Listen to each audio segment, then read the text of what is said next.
Ditong sapa. Ah? Nandito ako ngayon sa sapa. Manay. Tingnan, silipin mo lang ito, Manay. Manay, silipin mo lang. Pakikita mo ako. Nandito pa ako sa sapa. Silipin mo ako nandiyan. Sige, Manay, pasok pa tayo doon. Pipindutin ko? Pindut? Pindutin. Oo. Pindut na yan. Okay. My God, nandito si Ganda. Ito. Ayoko nang maligo kasi baka mayroong sawa. Oo.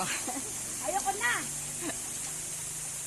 Ang ganda ng ano mo dito Okay, diretso po kayo doon. video mo maganda. Baka makita po ang aking mga legs, kinagat ng lamok. Talaga Mayroon yata ditong sapa. Ay, sawa. Alisin po ako. Diretso po kayo doon. May sawa dito. Ayoko. Doon na, sige, diretso kayo doon. Ay, Diyos ko po. Ano ba yan?